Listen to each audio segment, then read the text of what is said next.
C'est un revers sans précédent pour les alliés de la chancelière allemande. En Bavière, la CSU a perdu plus de 12 points pour atteindre péniblement les 37%, le plus mauvais score depuis 1950. L'AfD, de son côté, fait son entrée au Parlement régional. Déjà dans le creux de la vague, c'est un nouveau coup dur pour le syndicalisme français. Les révélations de fichage des cadres de Force ouvrière plongent le syndicat de Pascal Pavageau au fond du trou. Madame, Monsieur, bonsoir. Pour commencer cette édition, quelques mots sur les intempéries dans l'Aube. De graves inondations se sont abattues sur la région de Carcassonne depuis dimanche soir. Une crue presque sans précédent depuis 1891 a été relevée. Beaucoup d'infrastructures routières ont été fermées, à l'instar des principales gares de la vallée. Il est toujours recommandé de ne pas chercher à se déplacer. Et pour l'heure, au moins 10 victimes sont à déplorer, 8 autres sont dans un état grave et une personne reste encore portée disparue. Dans le reste de l'actualité, c'est un nouveau revers pour Angela Merkel, particulièrement bousculée ces derniers temps à cause de ses prises de position immigrationnistes.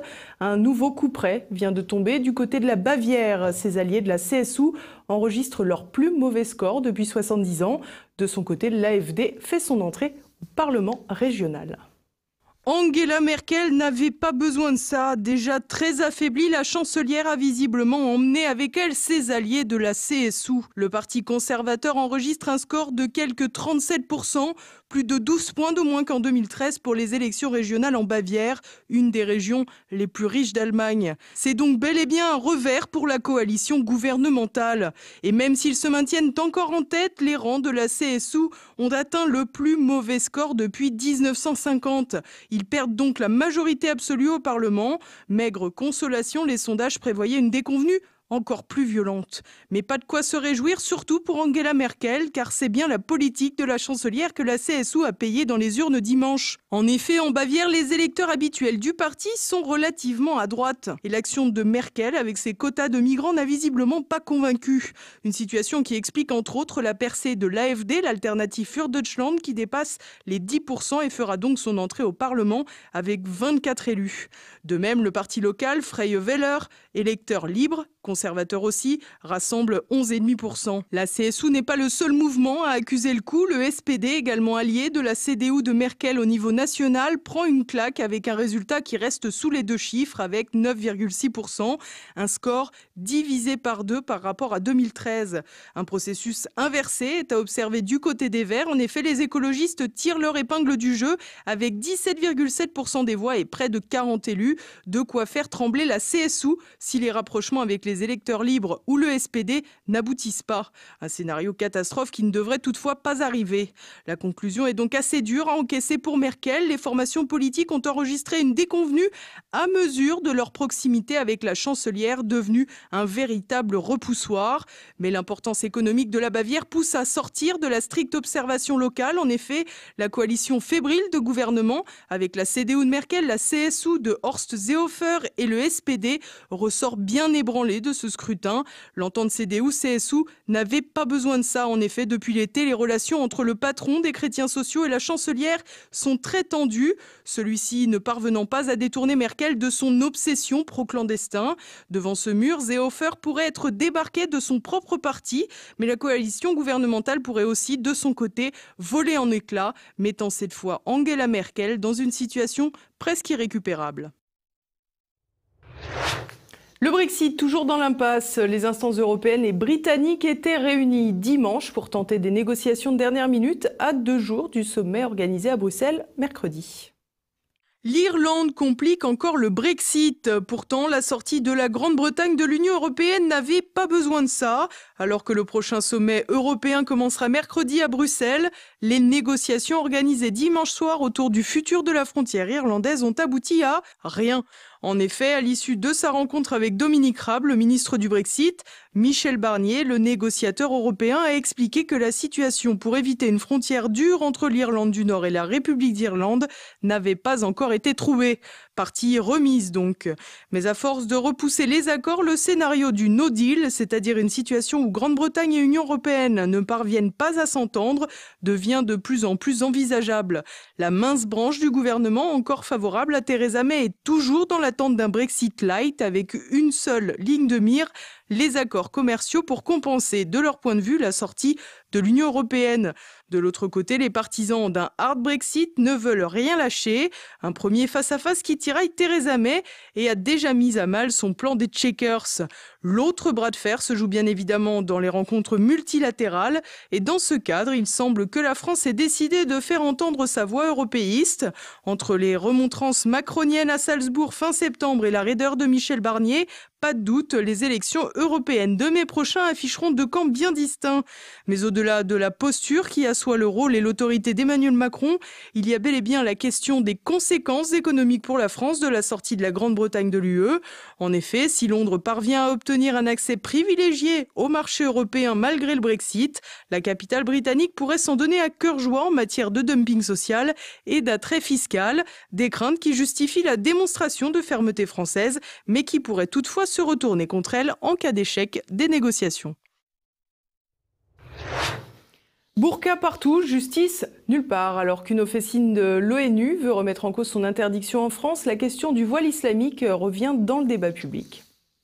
Les voiles sont dans le vent, burqa, niqab, hijab. Depuis quelques jours, l'espace médiatique est de nouveau obnubilé par les différents modèles de voile islamique. Alors que le braqueur Redouane Faïd s'est servi d'une burqa pour ne pas être reconnu par la police pendant sa cavale, la question de l'interdiction est remise en cause par le Comité des droits de l'homme, une officine de l'ONU censée œuvrer notamment pour la liberté religieuse. Une préconisation qui mérite quelques réflexions. En effet, alors que la loi française prohibant la burqa serait discriminatoire, force est de constater que l'affaire Faïd révèle que si la loi existe, elle n'est tout simplement pas appliquée puisque le repris de justice a pu déambuler allègrement avec son voile intégral. Donc hier soir, les enquêteurs ont vu l'individu vêtu d'une burqa sortir du véhicule C2 et entrer au domicile de la jeune femme située rue Carpeau à Creil. Peu après, c'est un second individu, lui aussi porteur d'une burqa, qui a regagné également cet immeuble. C'est dans ce contexte que les opérations ont été accélérées et que les enquêteurs ont interpellé cette nuit, donc à 4h20, Redouane Faïd. Par ailleurs, on s'interroge également sur le discours des défenseurs de Toukrin qui clament à qui veut l'entendre que c'est pas ça l'islam. Bref, que la burqa n'aurait rien à voir avec la religion musulmane. Un argument difficile à faire cohabiter avec la notion de discrimination envers la religion qu'a dénoncé le Comité des droits de l'homme. Bien sûr, alors que le débat était relancé, il fallait également compter sur Cyril Hanouna et son émission culturelle Touche pas à mon poste pour s'emparer du sujet pour faire le buzz. L'animateur de Bolloré a ainsi invité une femme portant fièrement la burqa sur le plateau, sans doute pour le plus grand plaisir des maquilleuses de C8. Mais c'est un choix. Et moi, je me sens à l'aise comme ça. L'invité, répondant au prénom opportun de Mélissa, sans doute pour un pied de nez à Éric Zemmour, a donc expliqué pendant de longues minutes que le port de cet habit relevait d'un choix personnel et la faisait se sentir bien face aux autres et notamment les hommes. Bien sûr, personne n'aura demandé de précision sur les hommes auxquels elle faisait référence, une faille décidément persistante pour la nation Balance ton port. Les voiles ont donc le vent en poupe ces derniers temps, une mode sur laquelle a tenté de surfer la marque britannique Marks & Spencer qui propose sur son site marchand des hijab pour les petites filles entre 3 et 9 ans. Un produit conçu depuis peu selon la direction de l'entreprise pour honorer une demande accrue des écoles. Pour l'heure, le produit n'est livré qu'au Royaume-Uni. Patience. Vent de panique chez Force ouvrière après la révélation de l'existence d'un fichier interne sur les cadres du syndicat. Le patron de FO, Pascal Pavageau, doit faire face à une crise majeure, une situation qui pourrait le pousser à la démission. Thibaut Bastide. Le syndicat de la magistrature avait son mur des cons, Force ouvrière a son fichier sur les cadres du syndicat. Selon des révélations du Canard enchaîné, ces notes concernent pas moins de 126 responsables. Des responsables tour à tour qualifiés de niais, bêtes, francs-maçons ou encore de trop intelligents pour entrer dans le bureau confédéral. Une bien drôle de méthode pour un syndicat de moins en moins prisé par les Français et accumulant les divisions. Dans l'œil du cyclone, le nouveau patron FO, Pascal Pavageau. En effet, depuis son élection démission en avril dernier, le syndicat enchaîne les déconvenus. Après une passation de pouvoir plus couleuse où Jean-Claude Mailly avait qualifié son successeur d'hypocrite, Pascal Pavageau n'a cessé de durcir le ton du syndicat, quitte à se montrer radical dans le but d'installer son autorité en interne. Ce fichier apparaît donc comme le point d'orgue de cette politique de fermeté. Cependant, cela pourrait également être le point de non-retour pour le secrétaire général de FO. En effet, les demandes de démission se multiplient et l'on voit mal comment il pourrait passer entre les mailles du filet. Jean-Luc Touly, membre du syndicat FO et co-auteur de Syndicat, corruption, dérive, trahison, envisage des sanctions au plus haut sommet du bureau confédéral. Ah ben ça, alors je dirais que moralement, ça peut faire partie effectivement d'une décision qu'il peut prendre lui-même, ou que la direction confédérale, par rapport au statut, c'est une chose possible, hein, mais il faut prouver qu'effectivement Pascal Pavageau était à l'origine, était au courant, avait même fomenté lui-même. Ça, on n'en est largement pas là. C'est pour ça que, en dehors des faits, s'ils étaient avérés, il n'y a pas de souci, c'est des faits condamnables, et effectivement, il peut avoir des sanctions, peut-être jusqu'au plus haut sommet de la direction confédérale, mais ça peut être, je dis pas que c'est le cas, hein, mais ça peut être aussi une manière de déstabiliser la direction confédérale qui a été élue il y a quelques mois. D'ailleurs, la Commission nationale de l'informatique et des libertés a déjà effectué un contrôle au siège du syndicat et pourrait décider de sanctionner le ou les fautifs. Des sanctions pouvant aller du rappel à la loi à l'amende administrative. Et les conséquences pourraient être bien plus importantes pour Force ouvrière alors que se profilent les élections professionnelles dans la fonction publique. Une échéance cruciale pour FO s'il veut maintenir sa place de premier syndicat des fonctionnaires. Plus largement, cela porte un coup dur au syndicalisme français, comme nous le confirme Jean-Luc Touly. Qui a été dénoncé par le Canard enchaîné, ça donne une mauvaise image du syndicalisme de FO, mais du syndicalisme en général, puisque c'est malheureusement dans d'autres organisations syndicales, à la CGT pour pas la nommer, il y a aussi des choses assez troublantes au moment de Thierry Lepan, enfin etc. quoi. Donc tout ça, le syndicalisme étant déjà très faible, hein, puisqu'il y a des statistiques la semaine dernière qui montrent que notamment les moins de 30 ans se syndiquent à 3,7% de la population active, c'est vrai que c'est pas un bon signal, ça c'est clair. Et on reste avec Thibaut Bastide pour l'actualité en bref. Nouvelle bagarre meurtrière en Seine-Saint-Denis. Samedi au Lilas, un enfant de 12 ans a été tabassé à coups de barre de fer lors d'une rixe opposant deux bandes rivales. Transporté à l'hôpital, il est décédé dimanche des suites de ses blessures. Un fait divers devenu une véritable rengaine dans cette ville de la banlieue parisienne. Selon les riverains, des rixes de ce type ont lieu au moins une fois par semaine. Andrew Brunson de retour chez lui. Objet d'une crise diplomatique entre les États-Unis et la Turquie, le pasteur est revenu sur le sol américain après 2 ans de détention. Il était accusé d'entretenir des liens avec des séparatistes kurdes et des partisans de Fethullah Gülen, opposant turc réfugié depuis 1999 aux États-Unis, auquel Ankara impute le coup d'État manqué de juillet 2016. Après s'être entretenu avec le pasteur, Donald Trump a adressé ses remerciements à son homologue turc en estimant qu'il s'agissait d'un pas énorme pour l'amélioration des relations entre les États-Unis et la Turquie. Julian Assange va de nouveau pouvoir communiquer. Dimanche, le gouvernement équatorien a décidé de rétablir partiellement les communications du fondateur de Wikileaks, qui vit réfugié dans son ambassade londonienne depuis 2012. Quito avait coupé les systèmes de communication de l'Australien, estimant qu'il avait manqué à son engagement écrit de ne pas publier des messages constituant une ingérence dans la relation de l'Équateur avec d'autres États.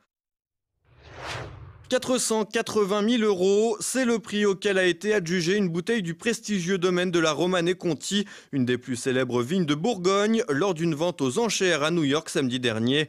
Le flacon a donc atteint 17 fois le prix maximum que la maison Sotheby avait prévu. La bouteille est l'une des 600 produites en 1945, une année toute particulière pour l'histoire du vignoble. En effet, seulement quelques mois après les vendanges de cette cuvée, toutes les vignes ont été arrachées à cause de l'épidémie de phylloxéra, une épidémie arrivée en France en 1863, transmise par un puceron. Une rareté qui a donc fait exploser les prix du nectar que vous boirez sans aucun doute avec modération. Ne laissons pas mourir la France, c'était le thème de la 12e journée de synthèse nationale. Plusieurs personnalités ont pris part à ce rendez-vous incontournable pour les patriotes.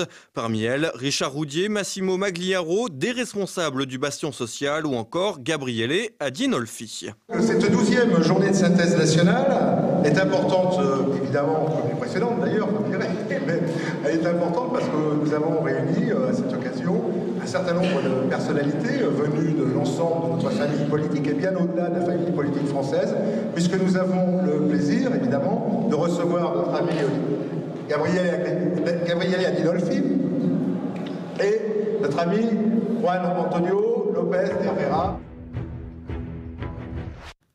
Et voilà, nous on est bientôt arrivé à la fin de ce journal. Dans un instant, notre Zoom du jour. François Billot de Leclerc, le président de Liberté Politique, s'attaque à un phénomène qui, selon lui, massacre l'humanité tout entière, la pornographie. Et je sais que ces actrices vivent un enfer. Il y en a qui se suicident, il y en a qui deviennent anorexiques. Enfin, c'est épouvantable ce qu'elles vivent. Et elles sont payées en plus de ça, j'allais dire, avec un lance-pierre. Bon. Mais c'est un pur scandale. On voit bien que la pornographie est une industrie innommable. C'est une industrie immonde. Et ceux qui fabriquent des matériaux pornographiques sont des gens infâmes. Je suis désolé. Parce que ce sont des esclavagistes de femmes qui transforment les femmes en objets. Et d'hommes aussi. Et alors oui, je fais un zoom sur les... Vous avez parfaitement raison, les hommes sont absolument dans la boucle. Et puis ce soir, retrouvez Politique Éco. Olivier Pichon reçoit le journaliste économique Pierre Jovanovic pour évoquer la menace de faillite sur les banques européennes et le cas de la France et de l'Italie bientôt au régime grec. Et puis tout de suite, vous l'attendiez, une nouvelle chronique de la France de Campagnol avec Christian Combaz. C'est maintenant la fin de cette édition. Merci de votre fidélité. À demain. Bonsoir.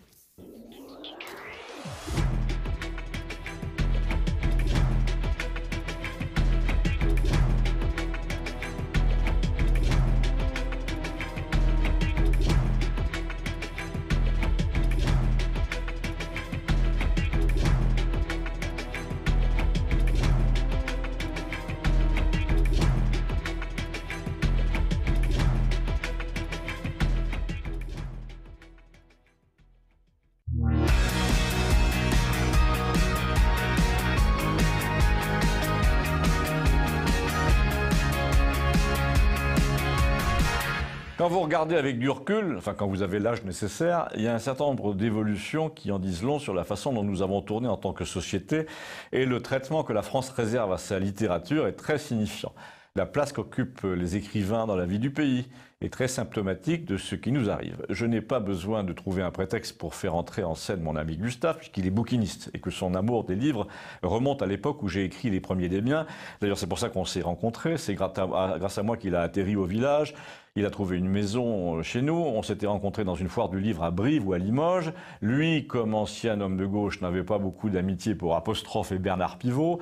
Il préférait la clique des habitués de Droit de réponse.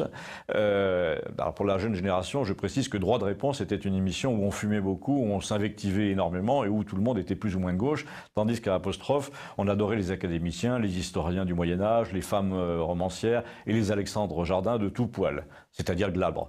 Et en tout cas, ce que m'a fait observer Gustave, c'est qu'on voit très bien à travers le destin de ces émissions et de leurs suivantes, de plus en plus aseptisées, deux choses. Jusqu'en 95 environ, la littérature a occupé une place centrale dans la vie du pays, comme elle l'avait fait depuis 3 ou 4 siècles, parce que la France était une famille, et que sur les plateaux, on voyait, comme dans une famille, s'exprimer différentes sensibilités, les allusions à une histoire commune, les susceptibilités aussi, mais le tout dans une espèce de généalogie de l'esprit qui signifiait, dès les premiers mots, qu'on était en France, entre soi. Il y avait un ADN de l'esprit français qui était assez reconnaissable. Quand un écrivain étranger du genre Philippe Roth venait à Apostrophe, il était reçu au bout de la table par une véritable famille, donc comme un hôte de passage. Il y avait un foyer identifiable. D'ailleurs, l'émission elle-même, immuable dans son décor, était identifiable comme un salon familial. Et la partie invitante, la France, savait très bien qui elle était et elle ne se prosternait pas devant celui qui venait d'arriver. Elle en était simplement curieuse. Et puis peu à peu, on a assisté au phénomène que les commentateurs béni oui-oui ont appelé l'ouverture. Assez de l'entre-soi, ont-ils dit, place aux littératures déjantées californiens, avec traduction dans l'oreillette, fini les déclarations sans filet sur les plateaux de télé trop dangereux, place aux cultures du tiers-monde, et là, curieusement, me dit Gustave, c'est au moment où tu entends parler d'ouverture, d'appel d'air, etc., que le milieu littéraire se referme entièrement sur lui-même et que la littérature cesse de coller à la famille nationale, à la langue nationale, pour devenir un truc à part, un truc d'intello, quoi. Dans les émissions, on commence à commenter non plus les livres dont on parle, c'est-à-dire dont parle le peuple, mais les livres dont ils parlent entre eux, les spécialistes, le milieu littéraire, ce qu'on appelle les élites. Du coup, les gens qui normalement se tenaient au courant des parutions dans les villes de province et qui aimaient bien acheter une nouveauté de temps en temps, un livre qui leur racontait leur propre monde intérieur, en mieux exprimé, eh bien se sont retrouvés désemparés par des livres qui plastiquaient l'imaginaire au nom du mondialisme, du modernisme. Du coup, la lectrice de province qui aimait bien les histoires bien écrites au sujet des secrets de famille, les émois intimes, qui admirait les auteurs, qui leur écrivaient, a cessé de lire autre chose que Mauriac ou d'Ormesson ou Bazin. La famille intellectuelle française, notamment dans le romanesque, l'imaginaire s'est entièrement dispersé. Elle s'est perdue de vue. Dans les histoires, on a trouvé le reflet de la société en train de se déliter, un temps morcelé, des moments romanesques entre abribus et supermarchés, des petites tranches de vie à la con, dit Gustave, je cite, un langage de moins en moins commun, de moins en moins classique, et surtout plus aucune référence culturelle donc à cette fameuse famille, à la terre, aux ancêtres, etc. Du coup, les gens qui continuent à partager ce besoin ont déserté le rayon nouveauté des librairies, et même les librairies elles-mêmes, ils ont préservé l'esprit de famille hors du foyer. Le foyer n'existe plus, il y a une poignée de parutions dont on parle chaque année, mais c'est 2 fois par an, alors que du temps d'apostrophe, c'était 1 fois par semaine.